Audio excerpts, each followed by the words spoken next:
پاکستان نے رافیل سمیت 5 بھارتی طیارے گرائے۔ بھارتی حکمران جماعت بی جے پی نے پہلی بار اعتراف کر لیا۔ سبرامنیم سوامی نے کہا کہ چینی طیارے بہترین جبکہ فرانس کے طیارے اچھے نہیں۔ مودی قوم کو طیارے گرنے کی سچائی بتائے۔ فضاؤں میں شکست نے جنگی حکمت عملی بے اثر کر دی۔ بھارت کو شکست دینے سے پاکستان کی طاقت میں نمایاں اضافہ ہوا۔ سبرامنیم سوامی نے رافیل کی خریداری میں کرپشن کا بھی الزام لگا دیا۔ کہا مودی کے ہوتے ہوئے تحقیقات ممکن نہیں۔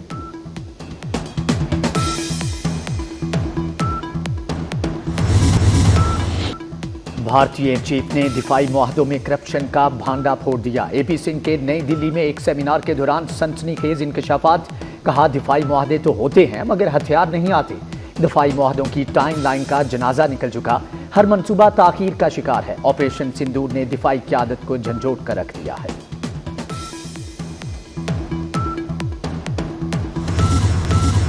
بھارت کو عالمی سطح پر ہزیمت کا سامنا۔ عالمی برادری نے حالیہ کشیدگی پر بھارت کا موقف ٹھکرا دیا۔ بھارت کے سفارتی وفد کو کولمبیا میں شرمندگی کا سامنا کرنا پڑ گیا۔ کولمبیا کی حکومت نے پہلگام کی بجائے بھارتی حملوں میں پاکستانی شہریوں کی شہادت پر افسوس کا اظہار کر دیا۔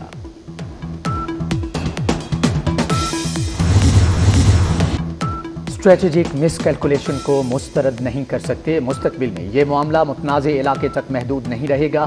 آئندہ تصادم پورے بھارت اور پاکستان تک پھیلے گا۔ بین الاقوامی برادری کی مداخلت کے لیے وقت کی مہلت بہت کم رہ گئی۔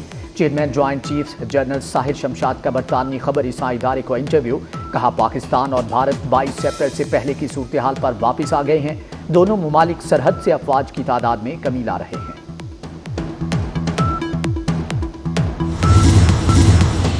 بھارت کا سنتاس معاہدہ معطل کرنا غیر قانونی ہے۔ پاکستان اپنے حصے کے پانی پر سمجھوتا نہیں کرے گا۔ وزیر اعظم شہباز شریف کا دوشنبے میں بین الاقوامی گلیشیئرز کانفرنس میں دو ٹوک موقف۔ کہا دریائے سندھ پاکستانیوں کی لائف لائن ہے۔ ہمارے دریاؤں کا پانی گلیشیئر سے آتا ہے۔ آئیں مل کر گلیشیئرز کا تحفظ کریں۔ ترقی یافتہ ممالک ترقی پذیر ممالک میں ارلی وارننگ سسٹم میں سرمایہ کاری بڑھائیں۔ ماحولیاتی تبدیلی کا مسئلہ سب سے اہم ہے۔ شہباز شریف تاجکستان کا دورہ مکمل کر کے وطن واپس پہنچ گئے۔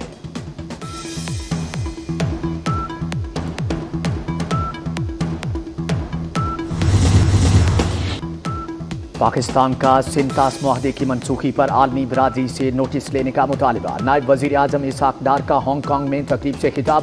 کہا بھارت آبی جارحیت کر کے خطرناک مثال قائم کر رہا ہے۔ مسئلہ کشمیر جنوبی ایشیا کا سب سے بڑا تنازع ہے۔ کشمیریوں کو استصواب رائے ملنے تک مسئلہ کشمیر متنازع رہے گا۔ اسحاق ڈار نے بین الاقوامی تنظیم ثالثی کے قیام کے بارے میں کنونشن پر دستخط کر دیے۔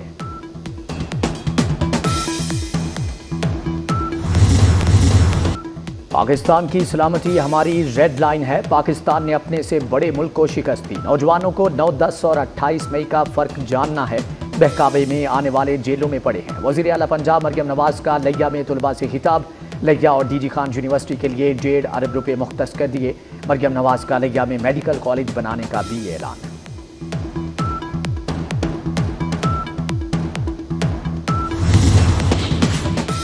نو مئی تھانہ رمنا کیس کے تمام مجرمان کو سزائیں سنا دی گئیں۔ ایم این اے عبداللطیف سمیت پی ٹی آئی کے 11 رہنماؤں اور کارکنان کو 10 سال قید کی سزا۔ 4 کارکنان عدالت سے گرفتار کر لیے گئے۔ ایم این اے عبداللطیف سابق ایم پی اے وزیر زادہ سمیت 4 مجرمان کے وارنٹ گرفتاری جاری۔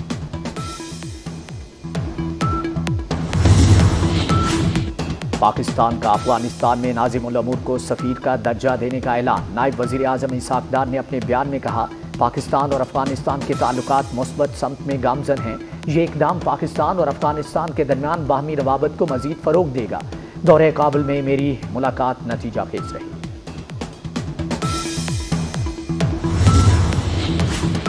18 برس سے کم عمر بچوں کی شادی جرم قرار۔ صدر مملکت نے بل پر دستخط کر دیے۔ نکاح خوان کوئی ایسا نکاح نہیں پڑھائے گا جہاں ایک یا دونوں فریق 18 سال سے کم عمر ہوں۔ خلاف ورزی کرنے پر نکاح خوان کو 1 سال قید 1 لاکھ روپے جرمانہ ہو سکتا ہے۔ کم عمر بچوں کی شادی کرانے کا جرم ناقابل ضمانت ہوگا۔ ایوان صدر سے بل پی ایم ہاؤس کو بھجوا دیا۔ وزارت قانون نوٹیفکیشن جاری کرے گا۔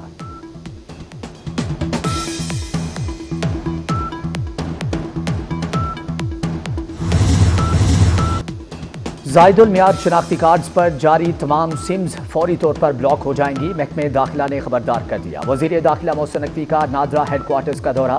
اجلاس میں پہلے مرحلے میں 2017 یا اس سے پہلے کے شناختی کارڈز پر جاری سمز بند کرنے کا فیصلہ۔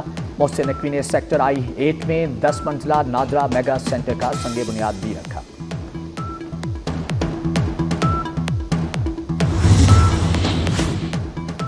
صدر آصف زرداری سے لاہور میں وفاقی وزیر علیم خان کی ملاقات۔ ترقیاتی منصوبوں، مواصلاتی نظام کی بہتری اور بنیادی ڈھانچے کے منصوبوں پر تبادلہ خیال۔ آصف زرداری نے کہا کہ ملک کی ترقی کے لیے جدید اور پائیدار مواصلاتی نظام ناگزیر ہے۔ ملک کی ترقی کے لیے تمام اداروں کو باہمی تعاون کو فروغ دینا ہوگا۔ وفاق اور صوبوں کے درمیان ہم آہنگی سے ہی ترقیاتی اہداف حاصل کیے جا سکتے ہیں۔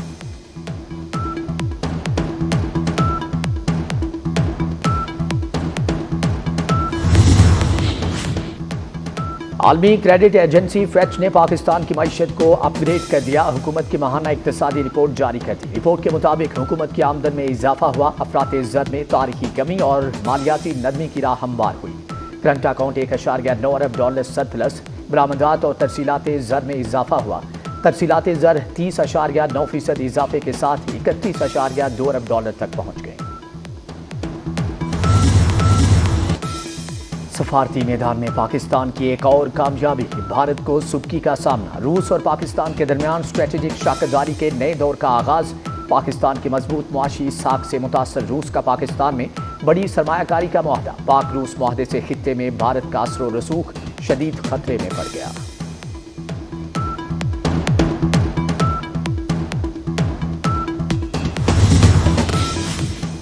چیف جسٹس پاکستان یحییٰ آفریدی حج کی ادائیگی کے لیے سعودی عرب چلے گئے۔ جسٹس منیب اختر نے قائم مقام چیف جسٹس کا حلف اٹھا لیا۔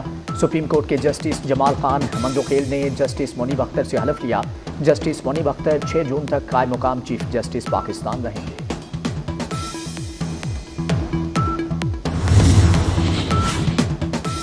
گلوبل وارمنگ بڑھتی جا رہی ہے، محکمہ ماحولیات تمام گاڑیوں اور ٹرکوں کو ایمیشن ٹیسٹنگ سٹیکر لگائے۔ جسٹس شاہد کریم کے اسموک تدارک کیس میں ریمارکس، کہا GR1 کو پانی کے بل آنا چاہیے۔ واٹر میٹرز کی تنصیب کو بجٹ میں شامل کرنے کی ہدایت، سماعت 6 جون تک ملتوی۔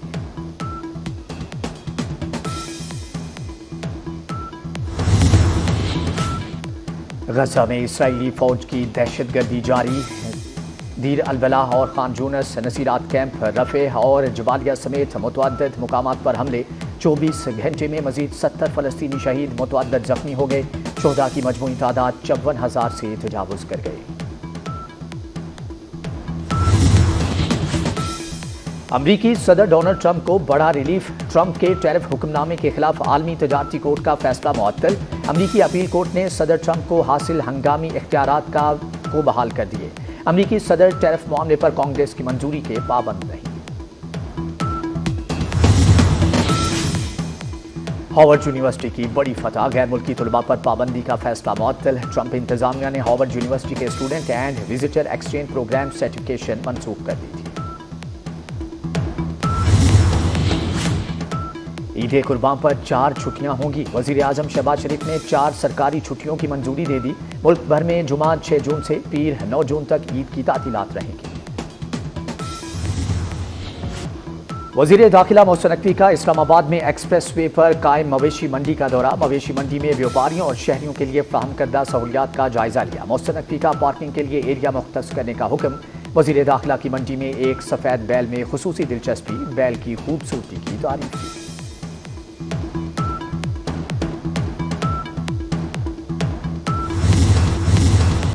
عید قربان کی آمد، مویشی منڈیوں میں تیزی آ گئی۔ ایک سے بڑھ کر ایک جانور خریداروں کے منتظر۔ دمبے، چھترے اور بکروں کی خرید و فروخت کے لیے بھاؤ تاؤ جاری۔ مختلف شہروں کی منڈیوں میں بیلوں اور خوبصورت اونٹوں کے بھی نخرے۔ اسلام آباد کی مویشی منڈی میں پردیسی کی دھوم مچ گئی۔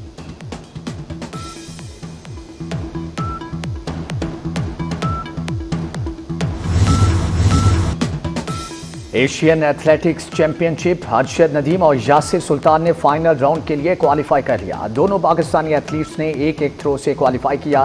ایشین ایتھلیٹکس چیمپئن شپ کا فائنل راؤنڈ کل ہوگا۔ اور ریٹائرمنٹ ہوم میں خوفناک واقعات، horror thriller film the home کا ٹریلر جاری۔ فلم 25 جولائی کو دہشت پھیلائے گی۔